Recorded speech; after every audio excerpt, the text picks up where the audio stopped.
할렐루야. 오늘도 주님의 은혜가 여러분과 함께 하십니다. 이 시간 여러분 예배할 때 주께서 여러분들을 만져주시고 여러분들의 삶에 회복을 주시는 그런 은혜가 있기를 주님의 이름으로 축원합니다. 사실 우리는 많은 계획을 가지고 살아요.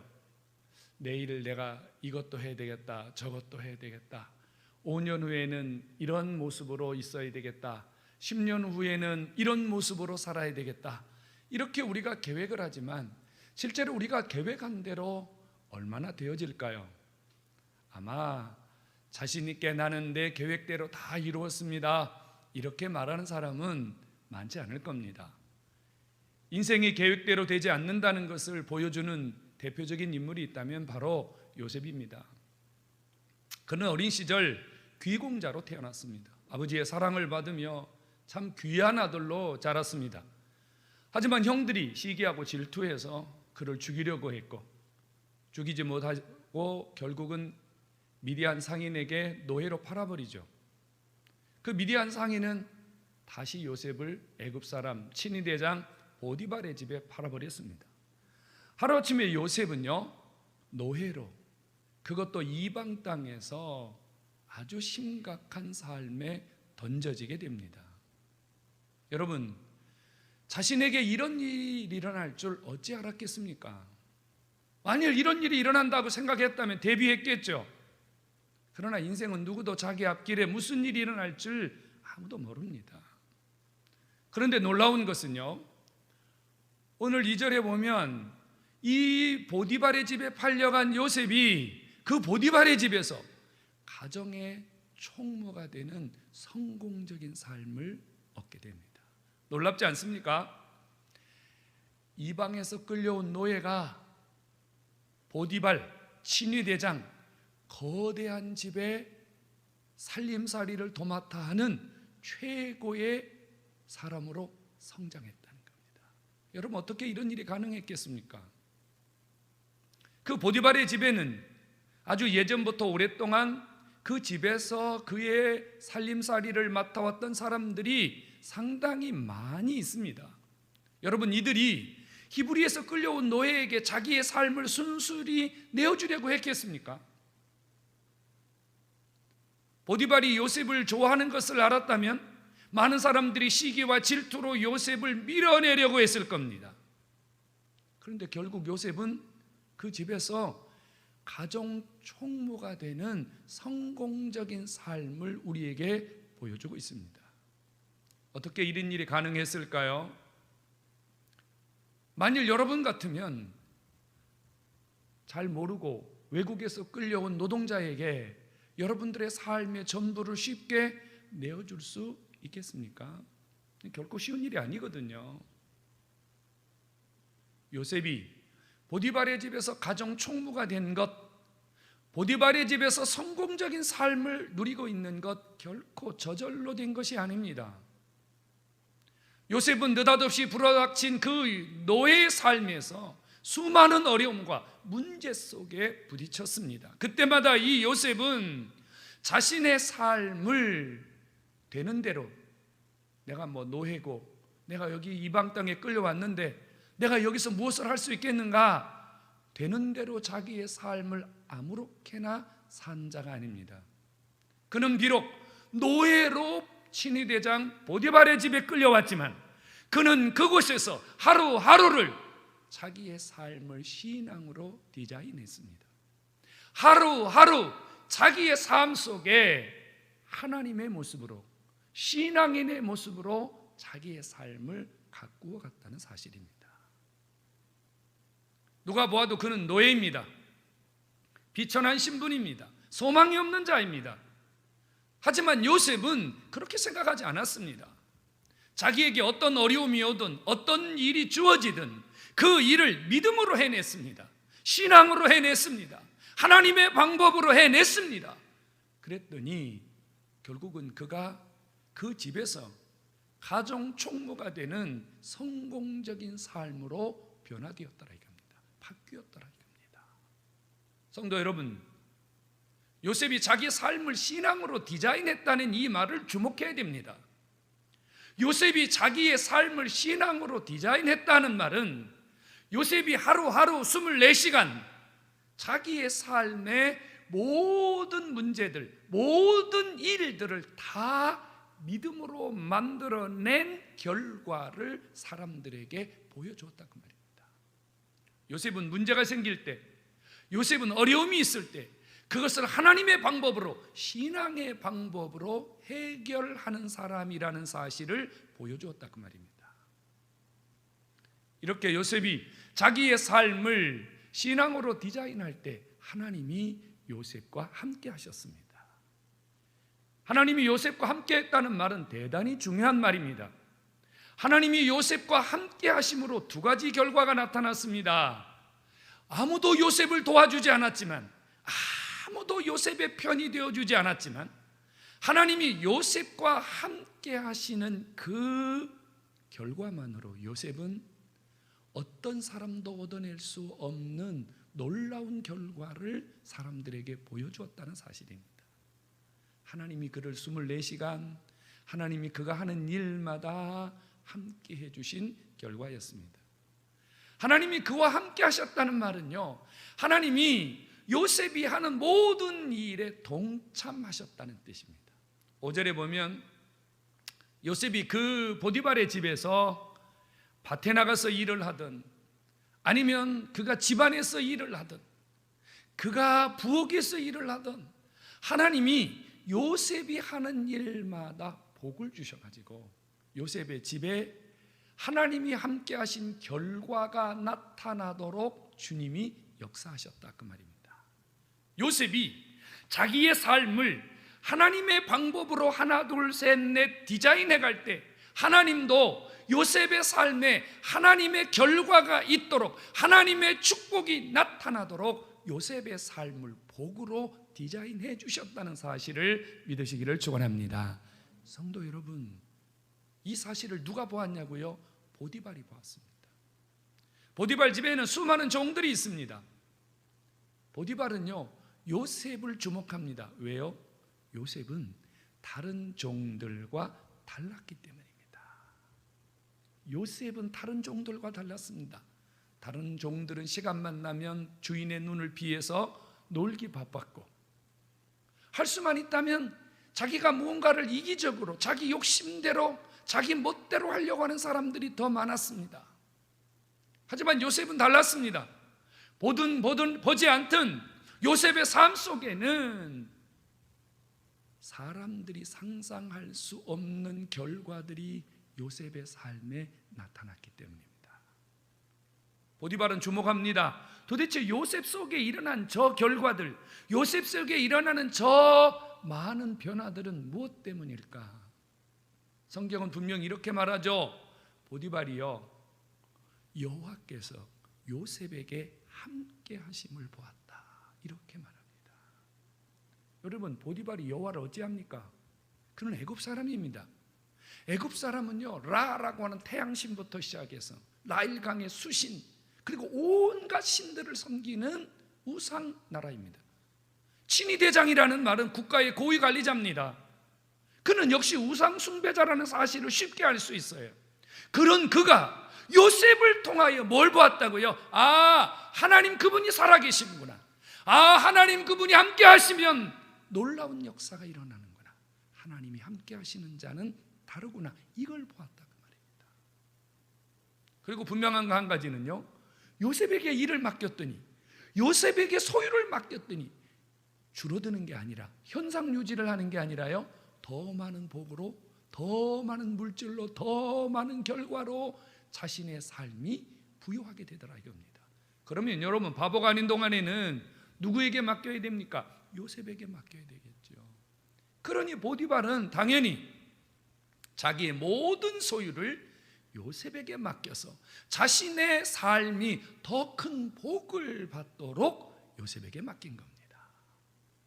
성도 여러분, 우리 인간은 한계를 가지고 있어요. 우리 인간은요, 우리 힘으로 어찌할 수 없는 상황에 처할 수밖에 없습니다. 분명한 한 가지를 기억하셔야 됩니다. 인간의 한계와 인간의 상황을 바꿀 수 있는 유일한 것이 있다면 신앙입니다. 하나님의 방법입니다. 우리가 믿음으로 사는 것이, 우리가 신앙으로 사는 것이 우리의 한계를 극복하고 우리의 상황을 바꿀 수 있는 유일한 방법임을 깨닫기를 주의 이름으로 축원합니다. 여러분, 믿음으로 살아야 됩니다. 신앙으로 살아야 됩니다. 어려울수록, 힘들수록, 내 상황이 나쁠수록, 내 힘으로 도저히 할 수 없는 절망이 더 가까이 우리에게 다가올수록 우리는 믿음으로 살아야 됩니다. 하나님은 믿음으로 사는 자를 결단코 버리지 않습니다. 하나님은 하나님의 방법으로 사는 자를 절대로 망하지 않게 하십니다. 하나님은요, 신앙으로 자신의 삶을 채워가는 자에게 더 큰 복으로 채워주십니다. 하나님은 믿음으로 자기의 삶을 디자인하고 하나님의 방법대로 살려고 발버둥치는 자에게는요, 그도 살고 그의 주변도 살아나는 기적을 주신다는 사실을 믿으시기를 축원합니다. 여러분, 신지혜라는 프로 골프 선수를 아십니까? 그는 15살에 어머니를 잃어버렸습니다. 그러면서 정말 운동을 해야 될 것인가 말 것인가에 대한 고비를 맞습니다. 왜요? 그의 삶은 너무 가난했기 때문입니다. 1,000만 원 보증금에 15만 원 월세방, 홀 아버지, 동생들, 그리고 운동을 해야 되는 경제적인 어려움, 그는 절망할 수밖에 없었습니다. 그런데 여러분, 지금 그가 얼만큼의 가치를 지닌 인물인 줄로 아십니까? 신지혜는요, 100억 이상의 가치를 가지고 있는 사람이라고 합니다. 그가 한 번 움직일 때마다 100억 이상의 가치가 같이 움직인다고 말입니다. 그는 연간 50억 이상을 벌어들이고 있고요, 신지혜가 모자를 쓰고 나가면 그 모자 앞에 그 로고 하나가 새겨지는데, 모든 기업들이 그 선수의 모자에 로고 하나를 새기기 위하여 1년에 10억 이상을 그에게 투자한다고 합니다. 어머니를 잃어버리고 절망에 처했던 소녀가 이렇게 위대한 사람으로 일어설 수 있는 원인이 어디에 있었을까요? 그의 아버지는 목사님입니다. 그는 이렇게 그의 글에 기록해 놓았습니다. 너무 힘들었다고요. 너무 어려웠다고요. 포기하고 싶었고 정말 절망을 느낄 때가 많았다고요. 그런데 그는 그때마다 하나님의 말씀을 외우면서 찬송을 부르면서 그 위기를 극복했다고 기록하고 있습니다. 인간의 한계, 인간의 절망적인 상황을 바꿀 수 있는 위대한 에너지는 신앙입니다. 믿음입니다. 신앙으로 우리를 디자인하고 믿음으로 우리의 삶을 일으킬 때 어떠한 한계도 극복할 수 있고 어떠한 환경에서도 일어날 수 있음을 믿으시기를 축원합니다. 그런데 우리는요, 너무 많이 한계에, 너무 많은 환경에 굴복을 합니다. 조금만 힘들고 조금만 어렵고 조금만 문제가 생기면 우리는 쉽게 포기하고 아무것도 하지 않으려고 합니다. 현실의 무게를 너무 강하게 받아들이기 때문입니다. 그러면서 자기를 너무 과소평가해요. 난 아무것도 할 수 없다.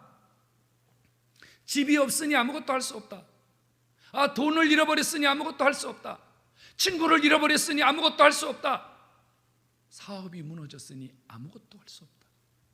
자기 자신에 대해서는 전혀 생각하지 않습니다. 자기가 어떤 사람인지, 자기가 무엇을 할 수 있는지를 생각하지 않고 보여진 환경이 무너지면 자기 자신도 같이 거기에 무너지려고 합니다. 그래서 정말 많은 사람들이요, 극단적인 선택을 하는 경우가 너무 많지 않습니까? 우리나라도 OECD 국가 가운데 자살률이 상위권에 있습니다. 특별히 젊은 친구들이 많이 자살을 합니다. 뭐 때문입니까?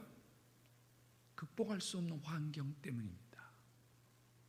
근데 여러분, 제가 이번에 설교 준비를 하면서 깜짝 놀란 사실이 하나가 있어요.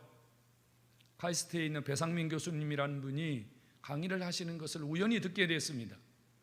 그분이 그 강의 가운데 이런 데이터를 가지고 나왔어요. 99대 1. 99대 1. 혹시 들어본 분이 계십니까? 전 세계 인구 가운데 대학 교육을 받을 수 있는 분은 1%밖에 되지 않는다고 합니다. 99대 1%. 86대 14. 전 세계 인구 가운데 글을 쓰고 말을 하고 글을 쓸 수 있는 능력을 가진 사람은 14%밖에 되지 않는다고 합니다. 더 충격적인 것은요, 90대 10. 전 세계 인구 가운데 하루에 10,000원을 쓸 수 있는 사람, 10불을 쓸 수 있는 사람은요 10%밖에 되지 않는다고 합니다. 90%, 하루에 10불도 쓰지 못하는 90% 사람들 가운데 80%는 하루에 $2, 단돈 2,000원 정도를 가지고 살아간다고 합니다. 인구가 얼마나 되시는 줄 아십니까? 77억 정도 됩니다. 77억. 유엔에 등록된 나라가 195개국입니다. 등록되지 않은 이런저런 나라와 민족까지 합치면 약 240민족 정도 됩니다. 여러분, 여기 앉아있는 분 중에 오늘 이 설교를 듣고 있는 가정에서 예배를 드리는 성도님들 한번 생각해 보십시오. 우리는 대부분 다 대학 교육을 받았습니다. 1% 안에 들어있습니다. 우리는 다 읽고 쓰고 말하는데 전혀 문제를 느끼지 못합니다. 14% 안에 들어있습니다. 더더욱 하루에 돈 10,000원이 없어서 돈 10,000원 때문에 고민한 분이 계십니까? 물론 계신 분도 있겠지만 아마 이 설교를 듣고 있는 대다수의 분들은 그렇지 않을 겁니다. 10,000원이 아니라 하루에 50,000원, 100,000원, 100,000원, 1,000,000원도 마음껏 쓸 수 있는 분이 상당히 많이 계실 겁니다. 그렇다면 여러분, 무엇 때문에 여러분들이 절망하고 계십니까? 무엇 때문에 여러분들이 탄식하고 무엇 때문에 여러분들이 좌절하고 계십니까? 우리는 지금 너무 분에 넘치고 우리는 너무 좋은 하나님이 주신 축복의 세계에 살고 있지 않습니까? 잠시 내 앞에 보이는 환경이, 잠시 나를 그동안 지켜주었던 몇몇 환경이나 사람들이 나에게 떠났다고 해서, 잠시 내 곁에서 사라졌다고 해서 여러분 좌절하고 낙심하고 그것 때문에 탄식해야 될 만큼 우리가 그렇게 불행한 자입니까? 전 이분의 이야기를 들으면서요, 한참 동안 서재에 앉아서 저 자신을 생각해 보았습니다. 나는 너무 큰 축복의 사람이었습니다. 축복의 사람치고 나는 너무 많은 복을 받은 사람이었습니다. 우리에게는 원망할 일도 불평할 일도 탄식할 일도 정말로 아무것도 없었습니다. 성도 여러분, 지금 많은 사람들이 힘들다고 합니다. 힘들어서 죽겠다고 합니다. 어떤 사람은 삶을 포기해야 될지도 모른다고 탄식을 합니다. 그거 아십니까? 지금도 30초에 한 명씩 먹을 것이 없어서 죽어가거나 병들어가는 사람들이 계속되고 있다고 합니다. 무엇 때문에 불평하고 계십니까? 무엇 때문에 원망하고 계십니까? 우리의 삶에서 신앙이 떠나면, 믿음이 떠나면, 하나님이 떠나면 있어도 원망합니다. 없으면 죽겠다고 합니다. 우리의 삶을 다시 디자인해야 됩니다. 우리의 삶을 다시 일으켜야 됩니다. 우리의 삶이 다시 회복되어야 합니다. 방법은 하나밖에 없습니다. 여러분 삶 속에 하나님 그분이 다시 한번 여러분들의 인격의 가장 중요한 자리에, 여러분들의 삶의 가장 중요한 곳에 주님이 오셔야 됩니다. 그래서 무엇을 하든지, 무엇을 먹든지, 무엇을 여러분들이 진행을 하든지 바로 주님을 중심으로, 신앙을 중심으로 다시 이루어질 때 하나님이 주시는 내일, 여러분들의 삶 속에 준비된 하나님의 세계가 열리고 또 열린다는 사실을 믿으시기를 축원합니다. 하나님의 방법으로, 믿음으로 우리의 신앙을 디자인하는 것은요 어려운 게 아닙니다. 여러분, 주어진 현실 앞에 감사하십시오. 감사 말입니다. 조금 전에 말씀드린 데이터를 한 번 더 말씀드리려고 합니다. 우리는 1%의 사람입니다. 우리는 14%의 사람이고요, 우리는 10%의 사람입니다. 그렇다면 감사해야 되지 않겠습니까? 감사해야 됩니다. 원망하고 불평하는 사람에게 무엇을 기대할 수 있겠습니까? 근데 여러분 그거 아십니까? 원망하고 불평하는 사람은요, 아무리 좋은 걸 갖다 주어도, 아무리 귀한 걸 갖다 주어도 원망하고 불평한다는 것 말이에요. 99개를 가지고 있는 사람이 1개를 더 가지지 못해서 불평한다는 것 말이에요. 근데 주님은요, 1개를 가지고 있으면서도 감사하는 자에게, 그것이 주님이 주신 은혜인 줄 알고 감사하고 또 감사하는 자에게 하나님이 10도 주시고 50도 주시고 90도 주신다는 사실 말입니다.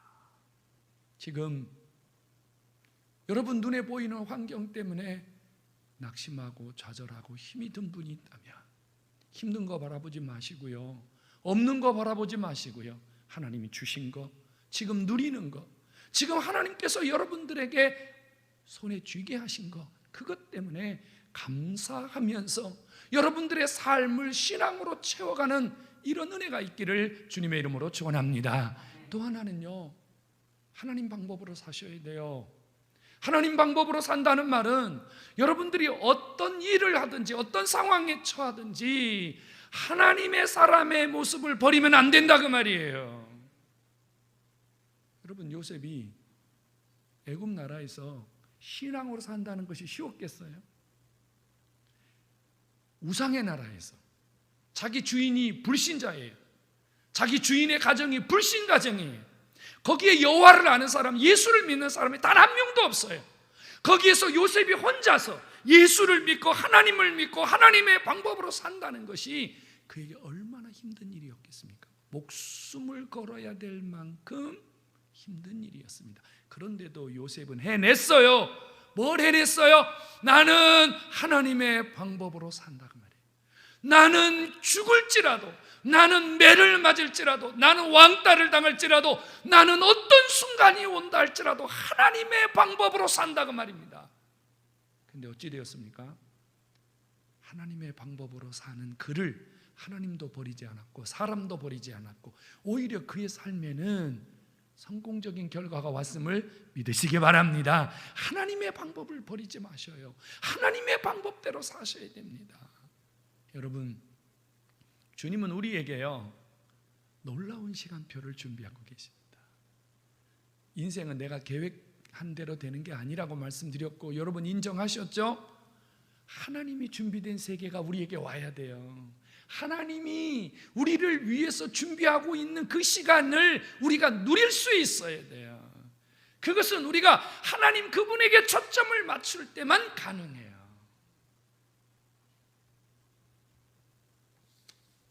이게 얼마짜리예요? 5만 원짜리죠. 5만 원짜리예요. 큰 돈이죠. 여러분, 이 돈 5만 원짜리가 구겨졌다고 버리시겠습니까? 오해하지 마십시오. 이건 제가 복사한 겁니다. 실제 돈은 아닙니다. 응? 복사한 거예요. 오해하실까 봐 목사님 설교하다가 왜 저렇게 돈을 막 구기나 제가 오해하시지 마십시오. 5만 원짜리인데요. 여러분, 이 5만 원짜리 구겼다고 해서 가치 없다고 버리시는 분 계십니까? 한 분도 없죠. 5만 원짜리는요 구겨져도 5만 원짜리입니다. 10만 원짜리 수표는요 구겨져도 10만 원의 가치가 있는 겁니다. 여러분, 우리는요 하나님이 존귀하게 여기는, 하나님이 주님의 피로 값주고 산 최고의 존재들입니다. 비록 우리가 물질 때문에 조금 구겨지고 질병 때문에 좀 구겨지고 우리의 삶이 환경 때문에 좀 구겨졌다고 해서 하나님은 우리를 절대로 버리지 않습니다. 하나님은 절대로 우리를 외면하시지 않습니다. 하나님의 눈에는 언제든지 나는 최고의 사람이고 하나님의 눈에는 나는 하나님의 자녀로서 최고의 가치를 지닌 하나님의 사람입니다. 여러분 자신을 귀히 여기십시오. 그리고 여러분 자신을 믿음으로, 신앙으로 가꾸어 가십시오. 하나님은 여러분을 주목하고 계십니다. 하나님은 여러분들의 내일을 준비하고 계십니다. 오늘 이 말씀을 들은 저와 여러분 모두가 요셉과 같이 내일 하나님이 주시는 놀라운 축복의 시간을 기대하면서 하루하루 믿음으로 여러분들의 삶이 하나님으로, 신앙으로 조금씩 채워져가며 복을 받는 위대한 축복의 사람이 되기를 다시 한번 주님의 이름으로 축원합니다.